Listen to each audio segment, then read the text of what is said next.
Thank you very much.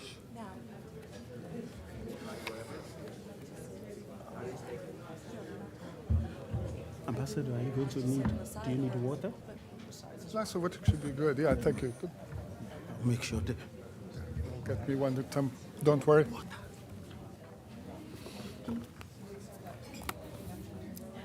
about 1 minute.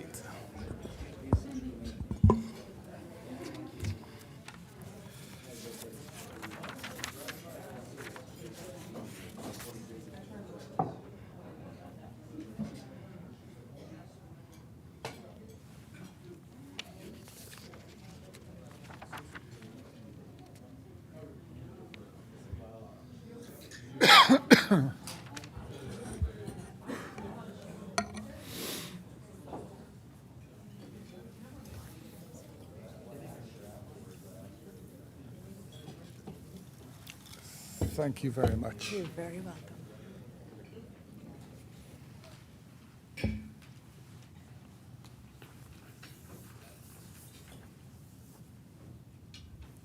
It's so good to see everyone. I thought nobody would show up because of the weather, because it's so cold.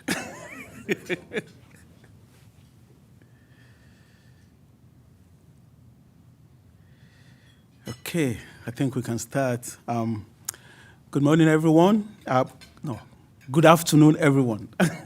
Welcome to today's meeting. I'm having a conversation with Dr. João Cravinho. Dr. Cravinho is the EU Special Representative for the Sahel Region. I'm sure pretty much everybody in this room knows me. My name is Ebenezer Obadare. I'm the Douglas Dillon Senior Fellow for Africa Studies here at the Council. And I'll be presiding over today's discussion.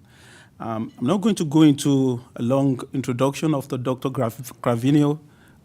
His biography is in the packet right in front of you. But I'll just make a note that Dr. Cravinho and I share a common institutional affiliation. He did his first and second degrees at the London School of Economics and Political Sciences. I did my PhD there. So I'm tempted to make this conversation about the London School of Economics. For maybe the next 30 minutes, we just talk about LSE, but we're not going to do that. We have more important things to do. And quickly before we start, a reminder that this meeting is on the record. So, Dr. Cravinho, thanks for accepting our invitation. Welcome to the Council. And it seems as if there seems to be no better place to start than the new EU strategic priorities for the Sahel. I'm wondering if you could tell us what those priorities are and what the institutional thinking behind them is. Well, thank you. Oops. You're on. I'm on. Yes. Well, thank you very much. And thank you for your warm introduction. Thank you all, ladies and gentlemen, for being here despite the un-Sahelian weather that we're facing outside. And to say also that, of course, Ebenezer has mentioned our common affiliation to the London School of Economics, but what we really spent our time on was talking about Manchester United and where there are also some common interests there. So we won't inflict that upon you. With respect to strategic priorities of the European Union, well, the first strategic priority of the European Union, I should say I've been in this post for about a year, and so this past year has, to an important degree, been dedicated to creating circumstances for the European Union to have strategic priorities. The first circumstance that is necessary for that to happen is for there to be sufficient convergence amongst the 27 member states. And if we go back a year or so, then we'll see that there was significant divergence amongst the EU member states, and in those circumstances, it is simply not possible to project a consistent approach externally. The past year has, we've managed to, I think, develop a good dynamic of convergence. We will never be homogeneous. We're 27 different countries, and that's true for any issue area. But we do have now a sufficient common basis to allow us to work with the Sahel as EU in a manner that is reasonably consistent. I would say that one element of the consensus amongst the 27 is very simply no disengagement, which may sound obvious, but perhaps it's not so obvious. If one, again, goes back 12 months, there were some countries saying, we should have nothing to do with these regimes that have taken over the central Sahel because they're completely in the antithetical to what we believe in and so on. But the reality is that the dynamics of the Sahel are just too close to us for us to afford the possibility of disengagement. And that is now a consensus. The idea that we cannot afford, because we have certain interests of our own as EU, we cannot afford to turn our backs upon what is happening in that region. If we do so, then we will have no control over what comes to us from that region. And what are those interests of ours? There are a number of them, but I think the most obvious, evident ones are related to counterterrorism. What we know from the last few decades is that when terrorist organizations manage to establish themselves territorially anyway, they don't stay there. And so that for us in Europe is a big issue. There is also a number of European governments are extremely focused on the theme of migration, migratory flows, and the root causes of both migration and terrorism, the factors that push towards recruitment of both migration and terrorism are the same. They are related to the lack of prospects, the lack of opportunities, the lack of possibilities for young people in a demographically very dynamic region for young people to stay where they are. So what this has led us to do is to develop an approach that says we must engage because we have interests, and our interests lead us to need to engage in three different manners. With a political diplomatic engagement, in other words, explaining much better what our interests are, updating the quality of our dialogue, which had really deteriorated over many years. And so explaining better what we're about, listening more and better to explanations coming from the Sahel about what they need, the way they're thinking, thus enabling us, hopefully, to find the intersection, find where our interests and theirs can converge sufficiently for us to be able to operate and to carry out activities that are of common interest. Secondly, human security. And thirdly, socioeconomic resilience. So both of those, human security, because we're not going to engage militarily with military regimes. There's no consensus for that at all amongst the 27. But we do have an interest in promoting human security, so security understood more widely. And we have, including involvement of youth and women, which are fundamental parts of those societies. And in terms of promoting socioeconomic resilience, which has to be targeted. It has to be thematically targeted. It has to be geographically targeted in a way that can lessen the conditions for recruitment of terrorist organizations and of migratory flows and so on. So this is basically, I think sounds, I hope, fairly clear. I hope also fairly simple. Not so easy to put into practice, partly because of this constant need that we have to maintain the conversation amongst ourselves, 27, make sure everybody's on board. Partly, of course, also because it is not always easy to speak to the countries of the Central Sahel, who have regimes that have different set of values and that are also very, very sensitive, and in some cases actually also paranoid about external forces and so on. So that's where we are at the moment, and 2025 has been about creating these circumstances. 2026 has to be about really putting them into practice. Thank you so much. So you mentioned terrorism, and I think that's an obvious subject to dive into. Because if to the extent that Sahel is in the news right now, it's because of Islamist terrorism.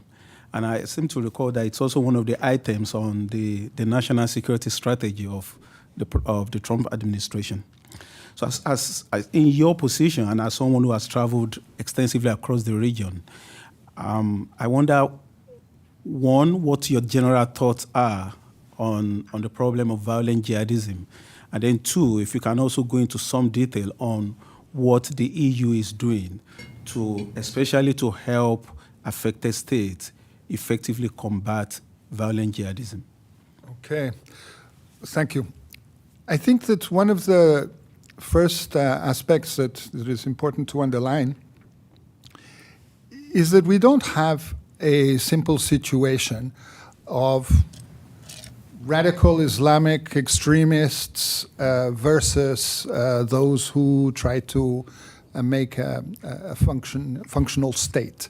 It's not like that. It's actually much more complicated, and in fact, there are profound linkages between some of these groups, and they're many groups. They're not one single group.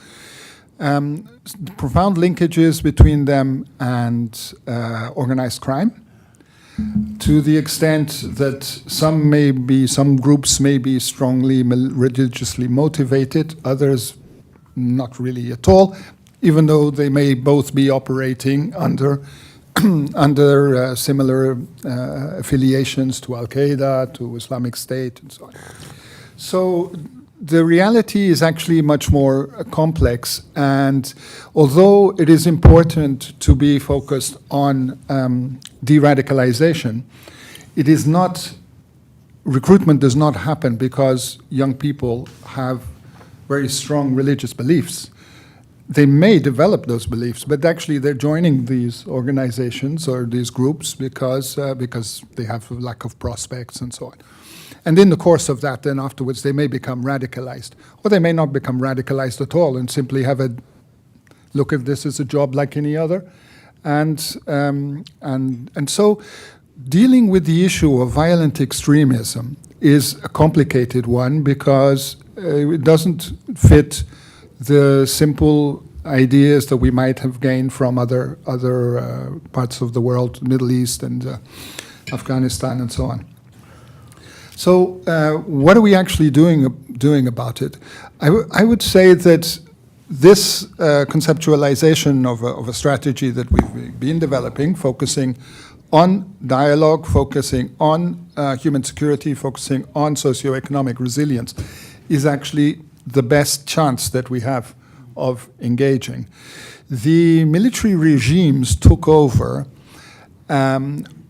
and were actually quite popular for having taken over, with the argument that as military people they knew how to solve the security problem.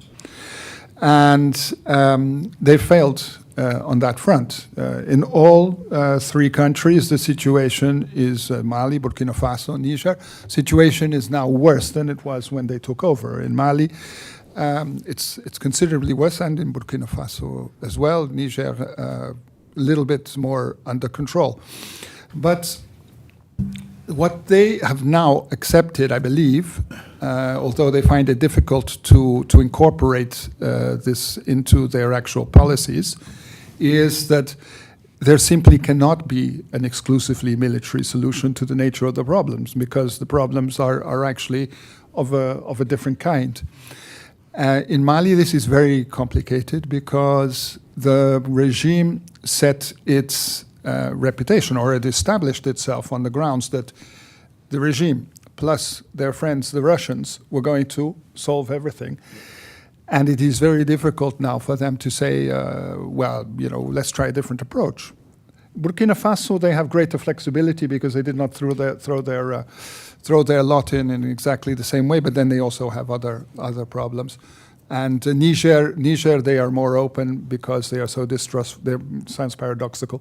They have more options because they're so distrustful of the outside world that they never accepted much external support. So I think I would say that combating the conditions that have led to terrorism really require us to be focusing on on these aspects of the socioeconomic resilience and so on. I would not say at all that the way to do it is through kinetic strikes.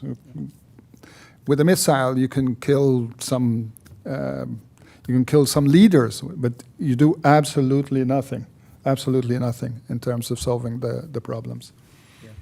I'm going to come back to that and really focus on those three, the Mali, Niger, and Burkina Faso. But you brought up something earlier that I wanted to see if you could just maybe elaborate a little bit upon. And that's the connection between violent jihadism and organized crime. That connection is little known. Is there something you could say about that? Well, you know, a couple of years ago, I mean, you follow this closely, and even more recently, there was a kind of consensus amongst analysts that Janim, so there's the Al-Qaeda affiliated organizations, were in Burkina Faso, in Mali, and they were heading to the coast. Their objective was to reach the coast. And they were going to reach the coast, and they were going to link up with piracy. They were going to link up with drug running, and the operations that go from South America to Europe via West Africa. And in fact, in the last year, we have seen no evidence of them pushing down towards the coast. There have been, yes, in northern Togo, northern Benin, there have been some few, but there's been no push towards the coast. Why? I think because they're already there. I think that the linkage that people were concerned about has already happened, and it's a linkage from the coast to the interior, and vice versa. And this is a linkage that is happening through penetration of state sector, through influence in ports, influence in other infrastructures that are important. And here now we have a complex that is much more profound than was the case 20 years ago. 20 years ago, we already had a logistical connection between South American drugs and the European market and the US market, because sometimes they would cross the Atlantic twice. But it was logistical. It was all about getting drugs from one place to another. Now it's actually much more than logistical. It involves, for example, the financing of Hezbollah through certain elements of the Lebanese business communities in West Africa. It goes deeper also into the anonymization of the resources. Those who are familiar with South America know that there is a wild, wild west region in the triple border between Brazil, Argentina, and Paraguay. And one of the characteristics of that region, which is full of drugs and guns, one of the characteristics is that there is a massive dam, building hydroelectric dam, that is built 50-50 by Brazil and Paraguay. It supplies 40% of Brazilian energy. And the other 50% of the energy goes to Paraguay, which with its 7 million inhabitants obviously cannot absorb. So what is the use of a massive overload of energy, of massive excess of energy? In this day and age, one of the uses is crypto mining. So we find crypto mining happening in that region linked up to drug production, which is going to West Africa, reaching European markets, reaching the North American market, and providing ways of laundering the proceeds in a way that is much deeper than the simple logistics. So organized crime is an important part, unfortunately, of any area of low governance, lack of governance.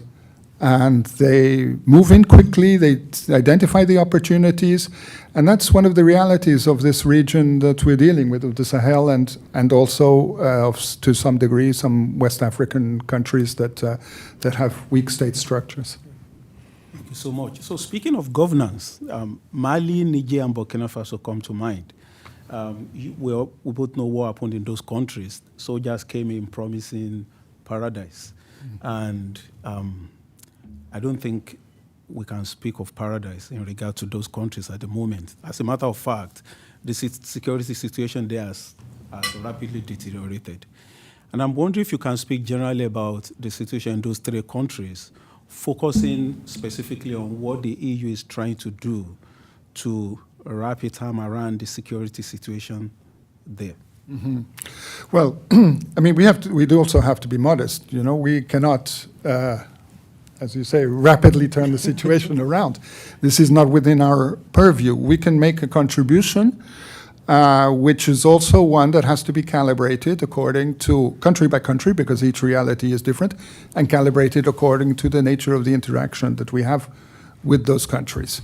So although, I mean, our concern is first and foremost the impact that this can have on the European populations, we have a vested interest in the stability and the well-being of the populations of Sahel and West Africa, but we cannot take that responsibility upon our shoulders. We can simply position ourselves to do the best possible in very difficult circumstances, and sometimes perhaps with facing difficult choices. Usually in this region, the reality that we face is not between a good and a bad choice, it's between a difficult choice and one that is really bad.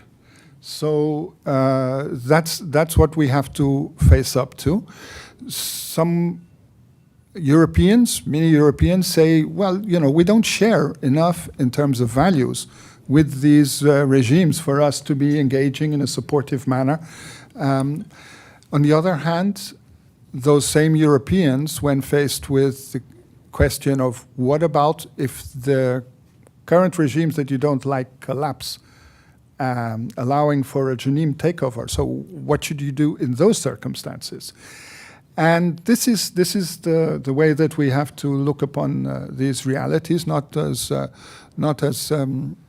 you know, a blank canvas upon which we could draw a beautiful picture, but one in which there are around 100 million people in the Sahel facing very difficult circumstances that we have to be able to, and we have to deal with the powers that exist in that region. So creating a wider set of opportunities for engagement is what we are currently doing, creating a wider set that corresponds in some ways to the issues that we feel are central to our concerns, which we also feel coincide with the concerns of the populations, their need for stability and security. Yeah. So we can't talk about the Sahel without talking about climate change. It's one of the world's most vulnerable regions in terms of climate change. And as you said, the EU, I know you're not magicians, I get that. But to think about the Sahel is to think about increasing desertification, extreme weather, food shortages. Can you tell us a little bit about what the EU is doing to help affected countries in the Sahel with respect to the problem of climate change? Yeah, thanks. So, I mean, as everybody knows, and although some might not admit, climate change affects us all. Climate change affects the whole world, but it affects the Sahel. Sahel is one of the regions that is most affected. I mean, it's unequal, the impact of climate change. And yes, you point out some of the, I would say, the physical impacts, consequences of climate change. These translate into issues relating to changing dynamics amongst groups of people. One of the factors that we've seen in the last few years is the intensification of ethnic conflicts due to climate change. How does that happen? I mean, Ebenezer, you know the region much better than I do. The traditions of nomadic people who take their livestock across hundreds and hundreds of kilometers on a seasonal basis, and do so in interaction, sometimes in tension, but having developed patterns of interaction with sedentary agricultural farmers. Well, with climate change, that changes because the farmers' lands are changing, the routes are changing, and there are new conflicts. And there we have, when I speak of nomadic people, I'm speaking mostly of the Pearl, the Fulani, and so you have who actually also comprise probably about half of the recruits of Jenin, and so there you have an ethnicization of the consequences of climate change, and bringing in a whole new dimension. Again, there are no simple solutions, and we certainly don't have them. But we are working directly in a manner directly related to climate change. The Europeans are investing heavily in the creation of the so-called Great Green Wall, in the creation of on a local level, of ways of combating climate change. But this requires a large-scale international coordination and local availability. And the local availability is problematic because there are many vested interests at a local level which intend to impose themselves over weak state structures. So it's a very difficult equation, and it's another example of how in the Sahel what we have is a convergence of many factors that each of which needs to be tackled as part of a whole, and cannot on its own be seen as the silver bullet, the solution for the problem. At a more elemental, more human level, so President Mohamed Bazoum, former president of Niger, still under house arrest. He's been under house arrest since July 2023. What's the EU doing is the EU doing anything to help secure his release? Mm. And I think it's himself and his wife, actually. Yep. Yeah, both him and his wife. So, I mean, the situation of President Bazoum is, I would say, an example of dysfunctionality. This simply should not be happening. And we could say, okay, there shouldn't have been a military coup in the first place, but that is a reality that has taken place.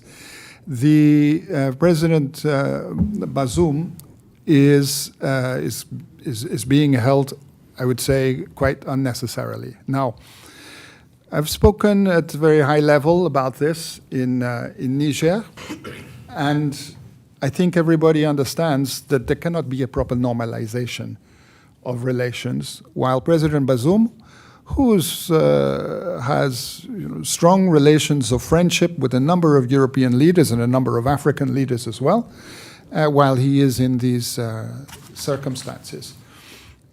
So I've been told, well, okay, we can talk about this, but it's a complicated issue, and above all, don't pressure us in public.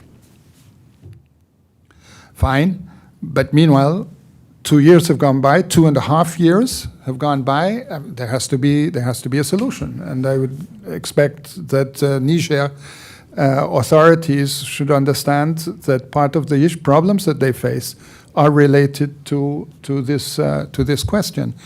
With us, amongst the 27, we managed, and as I mentioned earlier, my big challenge at the outset a year ago was to try to create convergence amongst the 27. And so when the second anniversary happened in July 25, 2 years after the July 23rd coup, we did have a common statement. This was the first time that the EU 27 had managed to come together over the Sahel in several years. And so it shows the degree to which there is common concern over President Bazoum. I'm told sometimes, why are you worried about one Nigerian when there are 25 million Nigerians? No, it's not quite like that. it's not quite like that. It's not that we're worried about one. It's just that what's happening to one is actually also related to the other 25 million. But so this just to say that it's an issue that we do raise, and I think there is an understanding that there has to be a solution to this problem. We have about 5 minutes. I'll ask you one more question. It's a very easy question. Like everything in the Sahel. I think we can talk about climate change, we can talk about coups d'etat, we can talk about restiveness among young people. But I think, with most things Africa, the elephant in the room is transparent governance. And it's why young people are becoming very desperate across, not just across the Sahel, but across Africa generally. I'm aware that the EU supports transparent governance in Africa, and I'm wondering if you could go into a little bit of detail with respect to the Sahel about what the EU is doing to help promote transparent governance practices, and then to also help Sahelian countries build very strong democratic institutions. Yeah. Well, again, It's a simple question. There's so much that we can do. I would say that the stepping stone towards transparent government is inclusive government. That has to be the first concern. Different parts of the population need to feel that their concerns are taken into consideration, and there are some responses to them. And fully transparent governance is something that in Mali they've been searching for since the 1960s. And this is, so the problems, we have to be aware that problems of the Sahel did not begin with the military coups. The military coups are symptoms of deeper underlying currents. And transparent government, I would say, is an aspiration that we need several steps to be able to achieve. But inclusiveness is where it has to begin. A regard for the different parts of quite heterogeneous populations and their different concerns. Thank you, Ambassador. At this time, I would like to invite participants to join our conversation with their questions. If you would like to join the conversation, please turn your placard on its side. Once selected, please speak into the microphone so everyone can hear you, and state your name and affiliation. And then another reminder that this meeting is on the record. John? Thanks very much. Thanks for your remarks. Just wonder if I can get you to talk a little bit more about where Janim... Quick introduction, John. Sorry. I'm John Temin. I'm currently at the SNF Agora Institute at Johns Hopkins University. I also just published a report from the Holocaust Museum on mass atrocities in the Sahel. Which I'm going to encourage all of us to read. It's a great piece. I appreciate that. And I will say, in fact, that in talking to folks for that, several people said, unprompted, sir, that you're doing a very good job in your job. So thank you for that. But on Janim,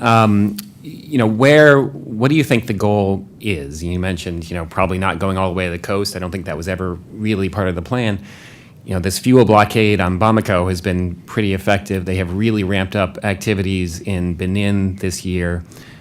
Some people will speculate that they are inspired by what's happened in Syria and the pivot that HTS has made there.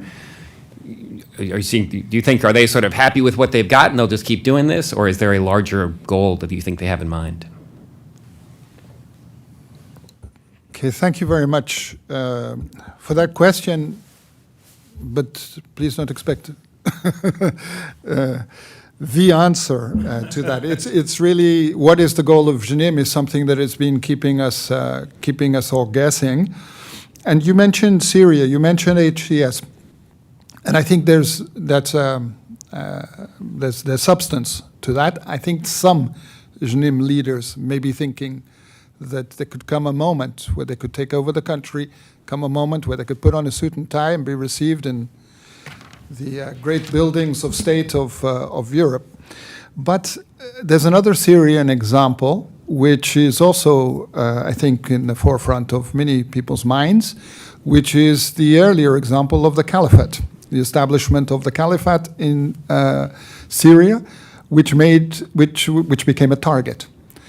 And so there is, I think, hesitation as to, yes, there's one good example from Syria and there's one bad example, and it's not obvious how they can end up as one rather than the other. I think that also Jenim are making a lot of money at the moment. There was a recent report of $50 million ransom paid for two abducted Emirati citizens. There is a lot of money being made by extorting drivers along routes and so on, and that's quite comfortable. But the thing is, that's not stable. So you can get a lot of money, and then you need to distribute that money. You need to buy arms, and you increase your recruitment. And there comes a point where, with all these extra arms and all this extra recruitment, then you also need to do something more. I don't think that Jenim. I think Jenim recognizes that it does not have the capacity to run Mali or Burkina Faso. One thing is to control a road and get money out of all the drivers going along the road, and another thing is to run the electricity of a country or whatever. And they don't have that capacity, and therefore one think tanker from the region said to me, this is all lost. Our only solution is to allow them to take over and show how incompetent they are, and then the people will go against them. I don't think that's the case. I think that they realize that they don't have the competence and don't want to. On the other hand, because of the constant strangulation that they are imposing upon they're not also in control of the dynamics. The dynamics might lead them to take over. So there are no good answers. My sense is that they don't have a clear idea. They have stated that they aim to overthrow the military regimes in the three AES countries, but exactly how and with what purpose and what would come afterwards, I don't think that they know any more than we do. So that's my sense at the moment. No clear end game. Thank you, Ambassador. Mr. Weiss? Hi, I'm Andrew. I hope this is working. In any event, I'm Andrew Weiss. I'm Vice President for Studies at the Carnegie Endowment for International Peace. Thank you, Minister Cravinho, and thank you, Ebenezer, for hosting us. I have a niche question for you, which is, in your remarks, you only glancingly referred to Russia's role, and I'm struck by the change between how aggressive the European Union was in the 2020-21 timeframe, dealing with the Wagner group, and now sort of acting as if this is just part of the landscape, at least by implication from your remarks. Is that the wrong perception? Thanks so much. I think Russia has a major negative role to play. The Russian interest is to have leverage over a region that it knows is sensitive for the European Union. It's a region where difficult dynamics, complex dynamics can be weaponized against, I say European Union because I'm EU-SR, but from a Kremlin perspective, what they're thinking of is the soft underbelly of NATO. And to gain a strong position in that region is desirable. And by the way, one of the things that I'm concerned about is that if there is peace of some sort in Ukraine, and everybody hopes that there will be peace of some sort in Ukraine, a positive sort anyway, then we may well see a significant transfer of resources, equipment, and men down to the Sahel, because Russia, whatever happens in Ukraine, Russia will still be focused on destabilizing Europe. So Russia is a major concern.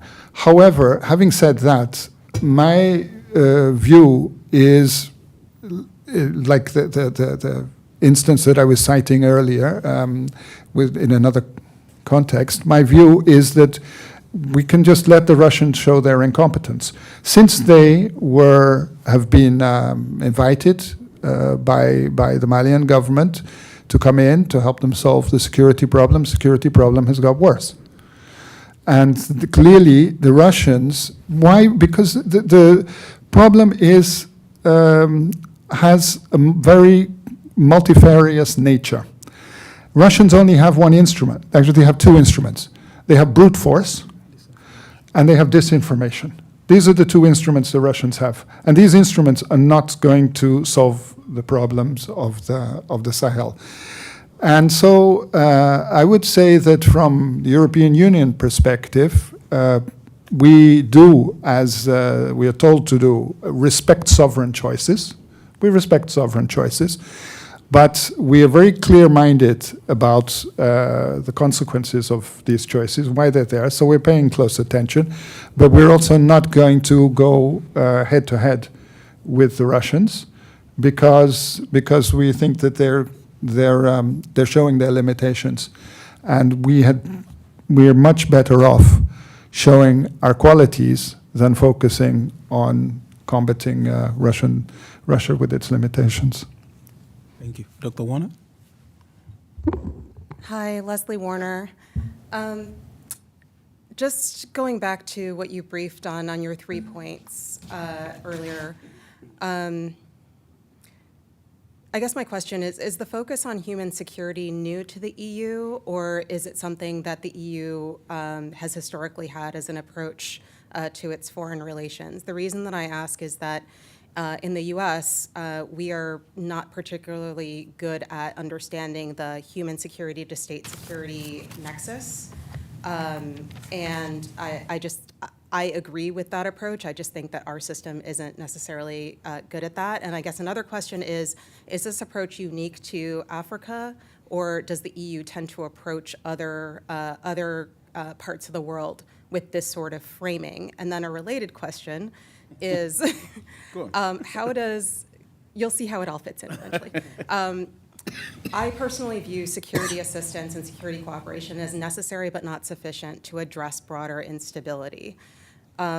Where does that fit in with your three-pronged approach? And I'm talking about like not UCAP, but something else. And it is what you do in terms of security assistance or security cooperation, or the lack thereof. Is that designed to be complementary to what other actors are doing in the region, or is it something kind of on its own? Okay, thank you again. I mean, we could be happy to spend the rest of the afternoon here talking about that. But I would say in a very telegraphic manner the following. The central concern from our Sahelian interlocutors is security. This is what the authorities are concerned about. This is what, to a large degree, populations are concerned about as well. They're concerned about many things, their livelihoods and so on, but security is a major concern. Now, part of our consensus amongst the EU is that we're not going to engage, as I mentioned, militarily. We're not going to engage. That means that if we're going to engage with the number one concern, it has to be through an approach that is not the military approach. And human security fits that. In other words, an approach that is also related to, people's simple access to health and also the civilian dimensions of security, namely policing, and we do police training through UCAP, which allows us also to talk about human rights issues. We do training related to or creation of conditions for judges to do their job in Mali, in Burkina Faso, and that doesn't mean that these countries have an ideal definition of rule of law, but at least for petty criminality, it means that we're creating better conditions for them to operate and so on. So I would say that we operate in that area because we cannot operate across the whole gamut of security considerations. And yes, we do have a tradition. We do have an EU tradition of working in human security, which, I mean, we've had from the Balkans but usually coupled as well with a military dimension that we can't have in this case. I mean, your question, I can't really address your deeper question about how to. I mean, we have spent the rest of the afternoon here on the issue of, you know, how this can work in terms of tackling or engaging with regions of deep structural vulnerability, fragilities, and so on. But it's, in my view, a fundamental element of the equation. When I said earlier that, you know, one of the problems that the Russians have is that they only have two instruments, actually, this is a fundamental part of our range of instruments that we have to be able to operate. It's not easy because in order to do so, you also need to obviously establish modus vivendi, or an understanding with the authorities in place, and that's a lot of work involved with it. It involves, for example, things like humanitarian access, which again is something that needs a lot of talking through in order to show that by providing humanitarian support to populations that may not support the government, you're not actually supporting terrorists and so on. So it's a very complex range of issue areas, but it's one that we can't afford not to be looking at. Thank you. Whitney? Great. Thank you, Ebenezer, and thank you, Ambassador, for being here. I'm Whitney Schneidman. I'm a non-resident senior fellow at the Brookings Institution. And just a couple follow-up questions. One, what about the U.S.? Is there a partnership there? Is shared objectives, shared work going on? Secondly, I'm interested in the role of China.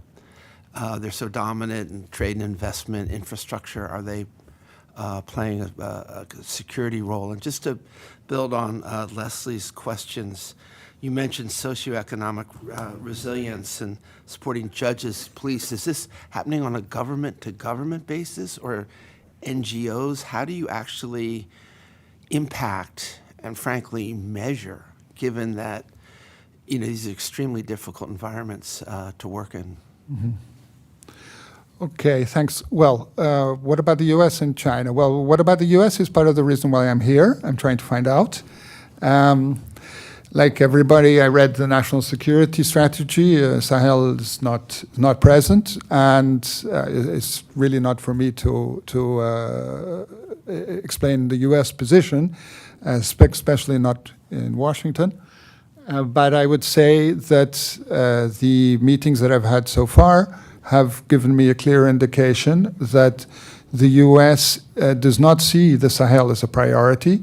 It largely shares the descriptions and that I've made of our understanding and of our approach have been met with sympathy, in the sense that yes, they agree, but it's for us, not for the U.S. U.S. Again, national security strategy, but also in practice has a specific concern with respect to terrorism, but does not feel that there is a terrorist threat to the U.S. or to U.S. interests, except for some specific cases. At the moment, there's a U.S. citizen that has been abducted in Niger and so on. So I would say that the U.S. approach has been towards us has been go for it. It's it's an issue that you should be concerned with. With respect to, and I say that with reservation because I still have some other meetings to attend to, but that's the impression so far. With respect to China, number 1, 2, 3, and objective is resource extraction, going to the region to get the resources they would like. It's different from Russia. It's completely different. Russia is looking at leverage over the soft underbelly of NATO. instability, that's a good ingredient as far as Russia is concerned. China needs stability. In order for its resource extraction, instability is not a good thing. So actually here and there, I mean, without having any illusions about what China's interests are, we may find common cause with the Chinese on specific points. So I have to say I have not engaged with the Chinese. They have shown interest in speaking with us at a local level in the countries, but we don't exactly sit down and compare notes and work out how we're going to do things together. But it's a different kind of actor from Russia. With respect to engaging in the countries, so we need to engage with, we need to have a dialogue with the authorities who are in power. We also need, for the sake of fiduciary responsibilities of our own, to have structures whereby our resources are invested in manners that are accountable to us. So, for example, working through NGOs can provide us with the appropriate structures. But increasingly, it has been made clear that that cannot happen without the authorities knowing what is going on, and without them, they need to feel that resources are not being channeled against them.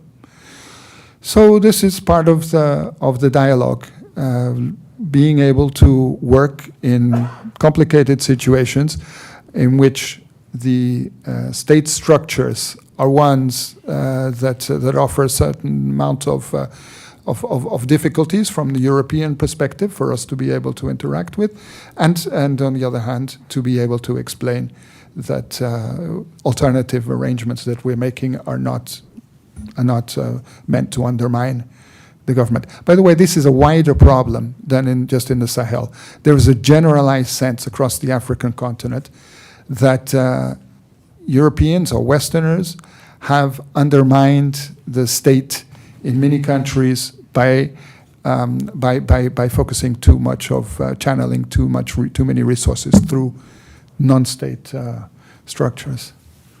Thank you.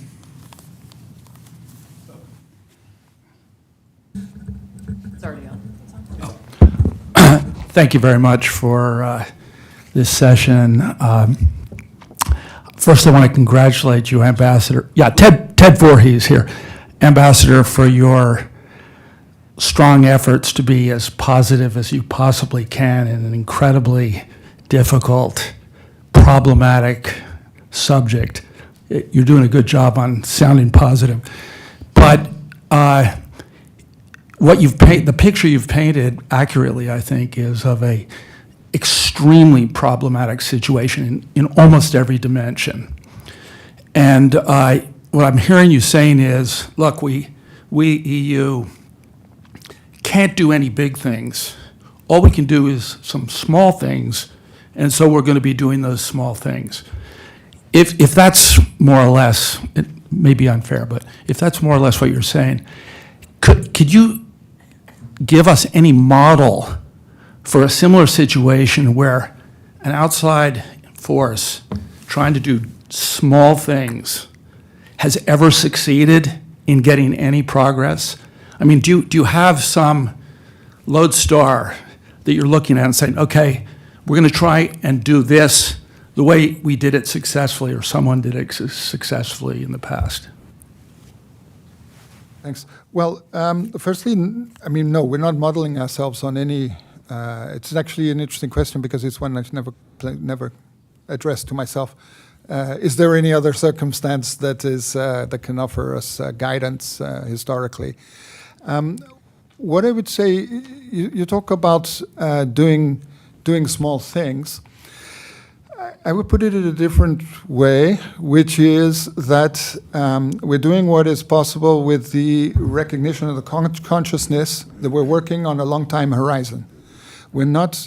There is no way that the issues that have been developing over decades can be met in, say, 12 or 24 months. They require sustained, systematic effort, sustained and systematic, but that needs to be calibrated and adjusted all the time over a long time. Now, we're not going anywhere geographically. Europe and the Sahel are going to continue to be more or less adjacent regions with just the Maghreb between us. And that means that we simply have no alternative but to insist. And I think that there's a degree of urgency which comes and goes, and it comes and goes with respect to the intensity of the terrorism challenge and the migratory flows. When both of these become very intense, sense of urgency becomes greater, the level of investment becomes also greater. But we have not had, especially with the situation in Ukraine, the situation in the Middle East, political the spotlights on political energy dedicated to the Sahel. I would say in 2025 that's not been a bad thing, because it has allowed us to put our house in order. It has allowed us to focus on the medium term and the longer term rather than responding to immediate emergencies. But we do need in 2026 a bit more political attention. The Sahel has been absent from, we were talking about climate change and its focus on the Sahel. There were hundreds, literally, of side events at the recent Belém Conference of the Parties on climate change. Zero dedicated to the Sahel. The last two UN General Assemblies, again, always have dozens and dozens of side events. Nothing on the Sahel, practically. So this is absent from the world's radars, even though there's a generalized recognition there's a massive problem here. Our approach, yes, it has no big sledgehammer. It has no magic wands, no silver bullets. But it is the one that is possible with a view to, over a longer period of time, years ahead, engaging in a way that can make a difference. And I think that part of the key to this is actually convincing everybody in the region that, including, of course, in the Sahelian states, that what we are proposing is what makes most sense for them. I've been gratified to see that in the past couple of months, as we come together as European Union, we're also finding a number of others who equally, are perplexed by the situation. The so-called like-minded, like UK and Norway and Switzerland and Canada, as well as the whole of the UN system coming around saying, yeah, we need to be working together, and this is the right direction. This is what we need to be doing together. So our resources are limited, but everybody coming together in a similar manner, and as I say, with the US aligned without being invested in it, I think that it's the only way possible. You say that you congratulate me for being optimistic. I don't see any other alternative. I think this is the way we have to go. Not to defend the EU, maybe I should. Also to sort of, let me add maybe a couple of sentences to this, which is to say that I think this is also partly acknowledging reality on the ground, which is in the immediate aftermath of the eviction notice to France, to the United States, and just general disenchantment with sometimes the tone, sometimes the reality of foreign interest in the region. It will seem to be the time not to have some institutional humility. And it seems to me that, in part, that is what the EU seems to be doing, which is not to deny what you're saying, that there's a big mess on the ground that we all need to worry about. We have a couple of minutes. Let me start the pot. Just give you one final question and bring this back home to Washington. So you've read the National Security Strategy, and I have too. And the first sentence is about, it's a reaffirmation of Washington's dedication to transitioning from foreign assistance to trade. And I think across Africa, everybody is applauding that. But there's also something there about disavowal of liberal ideology. And you can't but see the contradiction between trying to trade with African countries, but at the same time saying, I'm not going to care whether you organize elections or not. I'm not going to comment on elections. The very idea of the world's model for liberal democracy, disavowing liberal ideology, sort of stares you in the face. And I'm wondering if this is something you've thought about and something that you're hoping to bring up in the conversations you're having in Washington. Well, I'm not here to proselytize, but which I'm not sure would be very successful if I were. But I think that ultimately, unless you conceive of interactions as being exclusively one-off business deals, one after another, if you want to have properly functioning economic interaction with other parts of the world, then you need to have rule of law. You need to have set in place a number of structures that are well known. And ultimately, that will, I think, become very clear. So you can have a one-off business deal by getting a concession to a mine or something, but that is hardly going to be the kind of interaction that I think is interesting for the U.S. on a long-term basis. So yes, I completely agree that we as Europeans are focused on the notion of rule of law as being essential to incentivize investment. And when I go to Africa, I don't hear them saying we need more foreign aid. I hear them saying we need more investment. But to get investment, there are a number of conditions that need to be established, unless you want the wrong kind of investment. So yes, ultimately, I completely agree that there are deeper conditions that need to be put help to establish in order for there to be a more satisfactory long-term relationship. By the way, just one word, because I'm conscious that we're close to our time limit, just a sentence to say that we haven't mentioned, but it is important, African Union, ECOWAS, African institutions that also have a role to play. So thank you for joining today's meeting, and thank you to our speaker. Really appreciate it. Thank you. Thank you all for helping me to think through some of the challenges. Thank you. Well, so great to see you. I signed up for something. Is it it's a lunch? Which one?